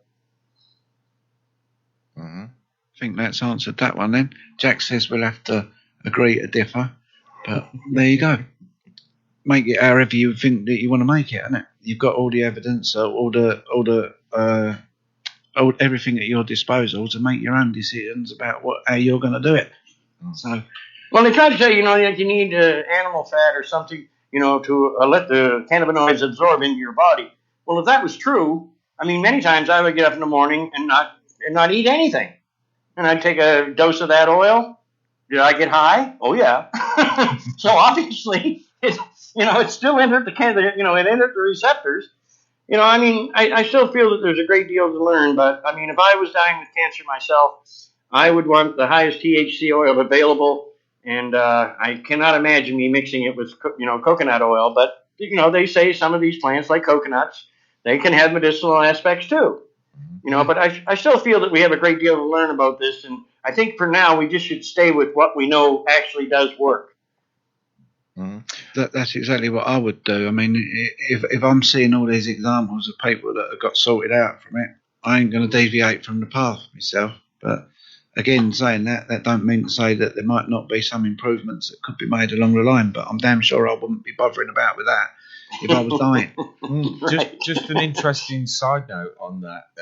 A friend of mine I was talking to recently who'd managed to get some of this oil, she was suggesting that as a possible alternative, the one that her friend uses. And she was concerned about any possible residue. So what she used was distilled apple cider vinegar. And she said it was very effective. So I suppose you just make it... As a solvent? As a solvent, yes. Apple cider vinegar? Mm-hmm. I have great respect for apple cider vinegar. I use it myself. Yeah. But, in small quantities. Uh-huh. But I can't imagine using it as a solvent because there'd be so much water in it. Well, obviously, she's going to distill it to get rid of the water, I presume. Well, I don't know what she's doing, but in the future, like what I plan to do, I plan to make like giant resin collectors. Mm-hmm. Collect the resins, wash them, with clean water, get rid of any plant material, and then vaporize the resins. And then collect the resins that accumulate on the insides of these gigantic vaporizers. That's when you get the very best extracts, and no solvents involved. I think I would still use solvents to some extent, like to maybe make oils for skin conditions, things like that. That would be fine. But for the most part, for oils you ingest, we could produce these oils or these extracts with no solvents whatsoever. Agreed. Lee's just posted another question. I thought we asked that earlier, didn't you, Andy? Yeah, we did that just after the break, didn't we? Yeah, I thought so. Right, so legalisers all spreading across the USA, across the world. What's the big news? Any countries? Any news that you've heard recently about any new developments? You said about Croatia. The other, I think you might have said it on the last show or one of the calls that we've had. No, it was Slovenia that I'd heard that they might make it legal for everyone to grow any number they want as long as they're not trafficking. But I haven't been able to verify that yet, so I don't know. I don't really know what's going on. But there are some, like I said, Portugal, Spain, Romania. There's so many countries now that are legalized the medicinal use. Serbia, Czech Republic, all of these different countries, and so. Really, there's no holding the use of the extracts back, but it's a matter now of getting the proper extracts to the people. And this is my mission, and I can't, and I don't think I'm the world's greatest living expert in this or anything, but it seems like I'm the only one that really wants to go in the right direction. The rest of them are out, with the pharmaceutical industry, to make money. Well, that's all well and nice, but my aim is to perfect the medicine, and I know damn well we can do this and do it quickly. We did have an offer earlier on. You were saying about looking at perhaps relocating to Spain, and we have a really good friend of Raconteurs News who lives in northern Spain. She's got a beautiful location in the mountains. She's remodeling her house, and she said that if Rick wants a base to stay, he's more than welcome to stay with us, and that's our lovely Susie over in Spain. Well, if it opened, if these people, if I find the proper investors and everything, and if these people are willing, to allow me to do this, then definitely I'll be paying her a visit. Mm-hmm. And I have to look in the proper place. I'm always looking for that old farm at the end of the road, that's hard to get to, to kind of protect the growing environment and everything. But if I can find a property, in around that area, yes, northern Spain would work just fine. Well, Susie's actually got a small property for sale as we speak, but they live right up there in the mountains. It's a beautiful area. She's took some videos and showed us of where they live. Mm-hmm. Well, I'd just like to be in an area where I can get 2 crops a year, and I think parts of Spain I can do that. And then in the off season during the winter, then you're growing in greenhouses, and I would need a great number of greenhouses. So it's this would have to be quite a big operation, and it would cost a few $1 million to set it up, but it would pay for itself so rapidly. I think it's the best investment anyone can make, and even when you're selling the extracts at a very cheap cost, you're still going to make these vast profits. Yeah. There's no need to charge people $5,000. That is just gouging them. That's all that is.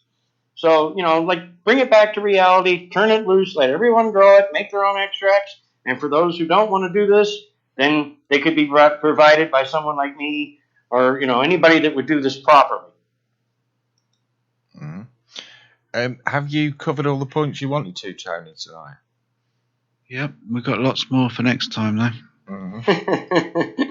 We'll be back. Yeah, it'll be really great if we can get Rick along. Maybe we can keep the conversation in a way, things like you say, things have changed around him and that, and maybe people will be less inclined to pick on him or any of the others in the future, and maybe now might be the time for him to start telling his story, because I think that would go down well. I know how emotional it all is, and that it's a roller coaster there, and it would be nice to get you. This is what's so hard, Tony. You're getting these heart-wrenching emails every day. Please help me. I have no way. I don't know how. I understand it, but they have to understand the position I'm in. Yeah. I can't even grow the plants. And right now, if you try to get the proper strains here, the prices are very high because of these government restrictions. And this is what I've always said. It's the government that created this mess. They should have never outlawed this plant. And if they hadn't, it would be very, very cheap to acquire. But, it's the governments and the people behind them. They're the real problem. So this is what we have to face. Yeah, and we have to face the fact, too, that we've been manipulated in a very bad way. Yeah, it's an unbelievable fraud, massive fraud. But we need to God, dear, oh dear, my head's going now. I think I might have smoked one too many tonight. You never do that. We've got a little comment there from a good friend of ours, Kevin Mark. He says, well, I actually went and presented Kev with his cape at the weekend. I gave him a Superman cape because he's doing some brilliant work. He's good. He's showing people how to deal with bailiffs and how the fact that gas and electricity is actually already paid for, and they're scamming you by sending you bills. So well done, Kev. And he says, I take my hat off to you, Rick, and the work you do to help people. It's a pleasure, sir. Thank you. Be strong and happy. Well, there's people like him, there's people like him that are going to change the world. They're seeing things for what they really are. And, the more of them we have, the better. I mean, people look at me and they say, oh, he's a prophet. Well, all I'm doing, I'm just speaking the truth. And that's all any of us have to do. You become a prophet the minute you open your mouth and start speaking the truth. That's all you need to do. Mm-hmm. So I think we just need a few more prophets. But we certainly find them on this show, and I'm very happy to work with you guys. Cheers, Rick. That's awesome. I've remembered what it was that I was going to say. We're not actually encouraging you to break the law. We're encouraging you to change the law. Right. Right? Because it ain't right. And the rest of it is just about your own personal choices in life, which you should have anyway as a natural born right. You should have the right to decide what you ingest and what you do with your body. No one should have ever taken that away from you in the first place. So reclaim your rights fully, not through the legalisation process, but a complete change in the law so that you are free to do what Rick and the other Rick, both the Ricks and plenty of other people now are trying to help everyone do, which is heal yourself for nothing or next to nothing, for minimal cost, and get all these other parasites out of this business of healing. It's not the right business for parasites, is it? Is there any business that's right for parasites? Probably not, but the least right one is health, surely. Well, I mean, if we all work together, I think, in a short time we could make this planet so much better to live in. And I think it's a great shame that we haven't done it up to this date. But it's going to happen now. Come hell or high water, there's nothing they can do to stop this. It's too damn simple. And there's just too many of us out there that know about the true healing powers. And on top of that, most of us enjoy the recreational use. So don't tell us what we can and cannot do when it comes to using a natural plant. This is our business and no one else's. So I think it's time for the governments to go home. That is absolutely spot on, Rick. And just before we go, you mentioned your book earlier and that you've got it out in a paperback. You were so kind as to send us a copy. And I must say, it's a lot of people, when they hear paperback, they'll think it's something quite small and shabby. It's a nice large book and it's beautiful quality. I must say, I'm still reading the ebook version now because I don't want to damage it. So, but anyone who hasn't got Rick's book, get yourself over to phoenixtears.ca. Ah, there it is, right there. Phoenix Tears, Rick Simpson story. Yeah, wonderful, guys. That's great. Okay. No, but I mean, it is kind of a horror story. But when you read that book, then you come to understand what's truly going on, in our world. And I think the book has had a very positive effect, and I'm glad you guys are enjoying it. It's one of very few books that have moved me to laugh until I cry, and then a moment later, cry real tears of sadness. It's an incredibly moving book, and the story is, I know it's real because I know you, I know Rick Dwyer. It's just an incredible story, and you need everyone's support. Yeah. Well, that's, it's working together. That's how we change things. And this is my goal. I mean, I don't care about being rich or any of the rest of that nonsense to me. I just want to live my life the way I'd like to live it. And basically, that comes down to freedom. Yeah, absolutely. Yep. I'd like to say a real big thank you for joining us again tonight. It's always a pleasure, Rick. And thank you, Tony, for putting your brilliant knowledge into the equation, because without you, I don't think we'd be able to do Rick the justice that we do. And I'd just like to say thank you very much to all the listeners for tuning in tonight. As I always say, without you, we'd be just talking to ourselves. We'll be back on Thursday night with some new revelations from Gordon Bowden and the Pandora's Box team.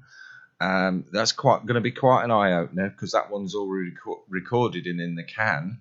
So we'll be back 7 to 9 p.m. on Thursday night before Dr. Rock's radio show at 9 p.m. And we'll play out with a tune that really says what we're trying to do here. It's called Healing the Nation. Thanks, everyone, and good night.